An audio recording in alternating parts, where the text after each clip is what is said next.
Hello friends, welcome to నవలా హృదయం. ఈ వీడియోలో మనం వసంత శిశిరం నావెల్ నెక్స్ట్ పార్ట్ చూడబోతున్నాం. కథలోకి వెళ్ళిపోదాం రండి. శిశిర అడవి నుండి బయటపడటానికి నదిని అనుసరించడం కన్నా అడవి మార్గమే ఉత్తమమని తన విశ్లేషణను చెప్పగా ఆలోచించి అది సబబనిపించి ఆమెతో కలిసి అడవిలో అడుగు పెడతాడు వసంత్. ఎవరు ఏం చెప్పినా వినకుండా క్యాంపులో ఉన్న వారిని ఖాళీ చేయించి అక్కడి నుండి భద్రతా ఏర్పాట్ల మధ్య పంపిస్తాడు కిషోర్. అలీ మాత్రం మొండిగా ఉండిపోగా రేష్మను భానుమతి దగ్గర వదలమని ప్రమోద్కు చెప్తాడు. అడవిలో వసంత్ శిశిరల బ్యాగులు దొరికిన నదీ ప్రాంతానికి వెళ్లిన కిషోర్ అలీలు ఆ చుట్టుప్రక్కలంతా పరిశీలనగా చూడగా వారికి కనిపించిన అనుమానాస్పద దృశ్యాలను ఫోటోలు తీసుకొని కొన్ని ఆనవాళ్లను సేకరిస్తారు. ఇప్పటికైనా నిజం చెప్పు అని అడిగిన అలీకి తాను సేకరించిన ఆనవాళ్లను చూపిస్తూ ఇది తెలిసిన శత్రువుల నుండి జరిగిన దాడి కాదు అని చెప్పాడు కిషోర్. ఆ మాటకు అంటే వాళ్లపై దాడి జరిగిందా, అది నీకెలా తెలుసు అని అలీ ఆత్రంగా అడగగా సిస్టర్ వాడే స్ప్రే పెయింట్ దొరికిన చోట నేలపై కొన్ని చోట్ల మాత్రమే బలమైన కాలిముద్రలు కనిపించాయి. అవి సహజంగా నడిస్తే ఏర్పడేవి కావు. అందులోనూ అసలు ఆ ప్రాంతంలో పర్యాటకులు పెద్దగా తిరగరు. నాకెందుకో దాడి అక్కడే జరిగింది అని అనిపిస్తోంది. ఇది నా ఊహ మాత్రమే. బహుశా ఆ దాడిని వసంత్ కూడా ఊహించలేకపోయి ఉండొచ్చు. అలాగే నేను ఉదయం వసంత్ ఇంకా సిస్టర్ల బ్యాగులు చెక్ చేశాను.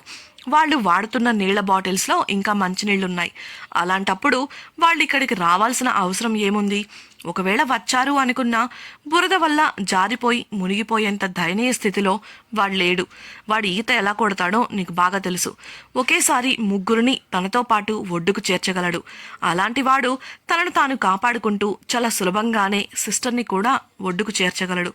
అలా జరగలేదు, కానీ వాళ్ళు మిస్ అయ్యారు. అంటే ఖచ్చితంగా దాడి జరిగింది అడవిలోనే. ఇది చూడు అంటూ తాను సేకరించిన వాటి నుండి 2 సంచులను చూపిస్తూ ఇందులో ఉంది బూడిద, కానీ నువ్వనుకున్న బూడిద కాదు. సిగరెట్ లేదా బీడీ కాల్చడం వల్ల రాలిన బూడిద. ఉదయం ఇక్కడికి వచ్చినప్పుడు ఇక్కడున్న మొక్కలపై ఇది ఉండటం నేను గమనించాను. గాల్లో కూడా ఇంకా ఆ వాసన ఉండటం గమనించాను. అప్పుడే ఎవరో వీళ్లపై దాడి చేశారని రూఢీ చేసుకున్నాను. కానీ అలా వచ్చిన వారు చాలా తెలివిగా సాక్ష్యాలను తుడిచేసి వసంత్ సిస్టర్లు నదిలోకి జారిపోయినట్లు పరిస్థితి సృష్టించారు. అన్నీ తుడిచేశారు. కానీ ఈ బూడిదను అలాగే వాళ్ళు పీల్చిన సిగరెట్ పొగను గాలిలోనే వదిలి వెళ్ళిపోయారు. కనీసం పీకలు కూడా దొరకనివ్వలేదు. ఆ వాసన బూడిద లేకపోయి ఉంటే మనకు ఈ అనుమానమే వచ్చేది కాదు అని వివరించాడు.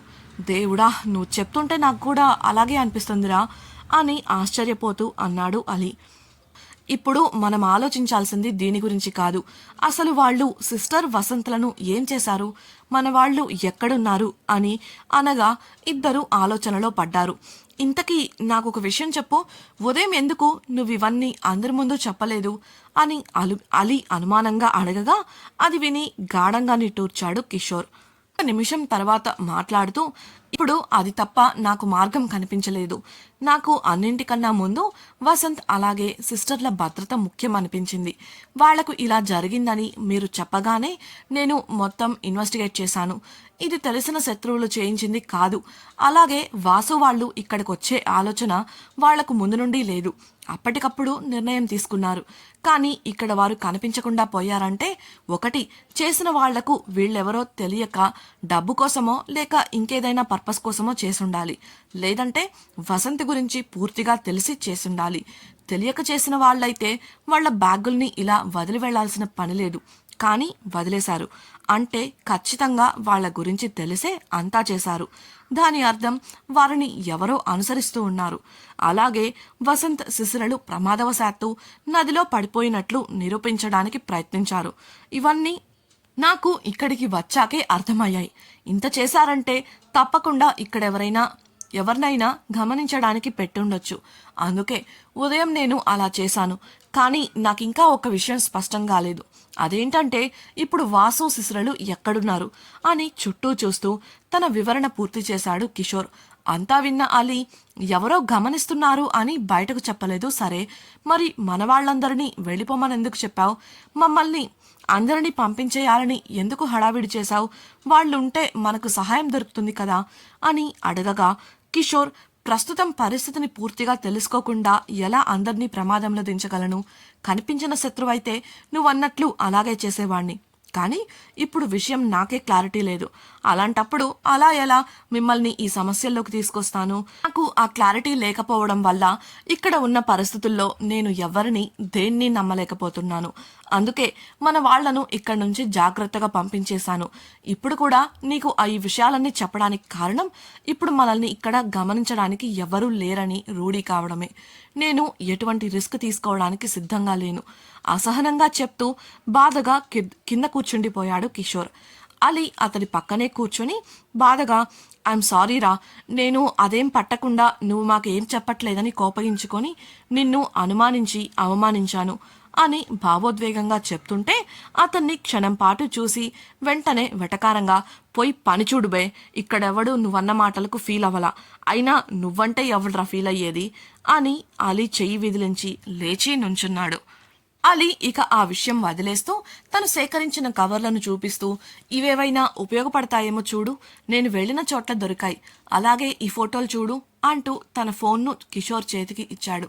ఆ ఫోటోలను చూసిన కిషోర్ నొసలు చిట్లించాడు. అలాగే అలీ సేకరించిన రంపపు పొట్టు, అలాగే మరికొన్ని సాక్ష్యాలను బట్టి ఖచ్చితంగా ఇక్కడే ఏదో జరిగింది, మనం దేన్నో మిస్ అవుతున్నాం, నాకు ఒకసారి ఆ ప్రాంతం చూపించు అంటూ అలీకి చెప్పి అతడితో పాటు అంతకుముందు అలీ వెళ్లిన ప్రాంతానికి వెళ్ళాడు. అక్కడ ఇంకా క్షుణ్ణంగా పరిశీలించిన కిషోర్కు ఒక చోట చెట్లు ఏదో బలమైన వస్తువు మీద పడటం వల్ల వాలిపోయి వడిలిపోయి కనిపించాయి. కానీ ఇప్పుడు ఆ బలమైన వస్తువు అక్కడ లేదు. దానికోసం వెతుకుతూ ఇంకాస్త ముందుకు వెళ్లిన అతడికి ఒక చోట మట్టిలో కాలు పెట్టగానే దిగిపోయింది. దాన్ని చూడగా అది తవ్విన మట్టిలా కనిపించి అక్కడే ఉన్న ఒక చెట్టు కొమ్మను విరిచి గుణపంలా చేసుకొని తవ్వడం మొదలుపెట్టాడు. డియర్ ఫ్రెండ్స్, నాదొక చిన్న రిక్వెస్ట్. మీరు చేసే చిన్న లైక్ మరియు కమెంట్ నాకు కొండంత ప్రోత్సాహాన్ని ఇచ్చి మరిన్ని ఇంట్రెస్టింగ్ నావెల్స్ ని అందించేలా సపోర్ట్ ఇస్తుంది. అలాగే ఛానల్ ను సబ్స్క్రైబ్ చేయడం మరవకండి ప్లీజ్. అలీ వచ్చిన మట్టిని ప్రక్కకు లాగుతూ సాయం చేశాడు. అలా 2 అడుగులు తవ్వేసరికి పసుపు రంగు చెక్క ముక్కలు కనిపించి వాటిని బయటకు తీసి ఒక వరుసలో అమర్చారు ఇద్దరు. అవి రంపంతో కోసిన చెక్కల్లా వివిధ ఆకారాల్లో కనిపించాయి.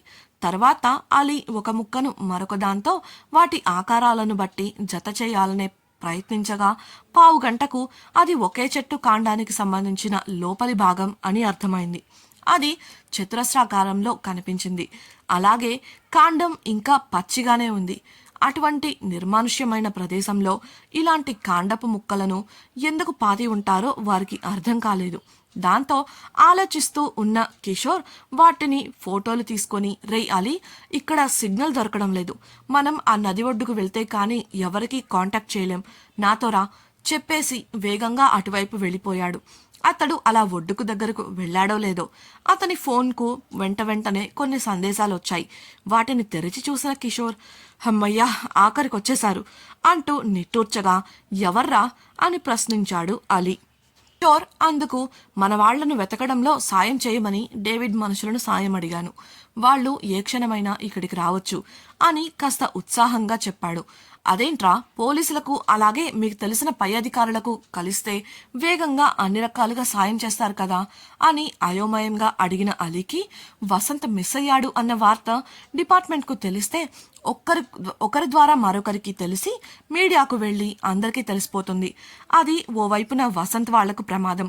అలాగే ఈ వార్త బయటకు వస్తే లక్షల మంది పనిచేస్తున్న వారికి జీవనాధారంగా ఉన్న మన కంపెనీ సమస్యల్లో పడుతుంది. అసలే ఎప్పుడు అవకాశం దొరుకుతుందా అని ఇటు కంపెనీలో ఉన్న గుంటనక్కలు, అటు బయట ఉన్న కాంపిటీటర్స్ ఎదురు చూస్తున్నారు. ఒకవేళ ఈ అడవిలో ఏదో ఒక మూల వసంత క్షేమంగా ఉన్నా అది వారికి తెలిస్తే అందరూ మూట కట్టుకొని దిగుతారు. పరిస్థితి మన చేయి దాటిపోతుంది. ఏం జరిగినా సరే వాడిని నేను నా కంటితో చూసే వరకు ఈ వార్త బయటకు రాకూడదు. అది వాడు ప్రాణాలతో ఉన్నా లేకున్నా, జీరపోయిన గొంతుతో అన్నాడు కిషోర్. అలీ వసంత్కేదైనా అవుతుంది అన్న ఊహ భరించలేకపోతుంటే కిషోర్ ఆఖరిగా అన్న మాటలకు కోపంతో కిషోర్ను తోసి, పిచ్చిగా వాగ కిషోర్, వాడికేం కాదు మొండిగా అన్నాడు. అతడలా తోస్తాడని ఊహించని కిషోర్ కింద పడబోతూ నిలదొక్కుని ఆవేశంగా అలీ పైకి వెళ్లాడు. అలీ కాలర్ పట్టుకొని అతడిని చెట్టుకు నొక్కిపెట్టి ఆవేశంగా, నేనన్న దాంట్లో తప్పేముందిరా, కాయిన్కి ఎప్పుడూ రెండు వైపులు ఉంటాయి. ఇప్పటి పరిస్థితి కూడా అంతే. వాడేమన్నా దేవుడా ఏంటి? ప్రతిదీ వాడి అదుపులో ఉండటానికి మనం అన్నింటికీ సిద్ధమై ఉండాలి. అయినా వాడికి చావుతో ఆడుకోవడం ఇది మొదటిసారా? లేక వాడేమన్నా చిన్నపిల్లాడా ఇంత అజాగ్రత్తగా ఇరుక్కోవడానికి? ఈ మధ్య చాలా బద్ధకంగా ఉంటున్నాడు అని అరుస్తున్నాడు. పైకి కోపంగా అరుస్తున్నాడు, కానీ ఆ మాటలు అంటున్నప్పుడు అతని ఊపిరి భారంగా మారి కళ్ళ వెంట నీళ్లు తిరిగాయి. అది చూసిన అలీ కిషోర్ను హత్తుకొని, నువ్వు చెప్పేది నాకు అర్థమవుతుందిరా, మనం మంచే జరగాలని ఆశిద్దాం అంటూ ఓదార్పుగా అన్నాడు. వెతకాలంటే వచ్చాను, కానీ ఇలాంటి సీన్ చూస్తానని అస్సలు అనుకోలేదు. నిర్లక్ష్యంగా వినిపించిన స్వరానికి ఇద్దరు దూరం జరిగి అయోమయంగా తలలు తిప్పి చూశారు. ఆ మాటలు అన్న వ్యక్తిని అక్కడ చూసి ఇద్దరూ షాక్ అయి ఒకరి మొగ్గాలు ఒకరు చూసుకున్నారు.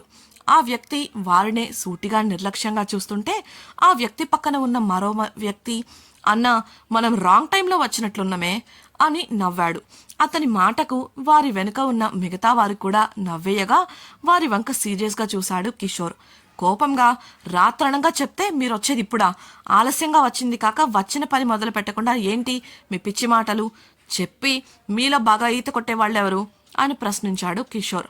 ఇద్దరు ముందుకు రావడంతో, ముందు మీరు ఈ చుట్టుప్రక్కల నదిలో వెతకండి, నది లోతుల్లో పూర్తిగా చూడండి ఆజ్ఞ జారీ చేసి మొదట మాట్లాడిన వ్యక్తిని తనతో రమ్మంటూ సైగ చేశాడు.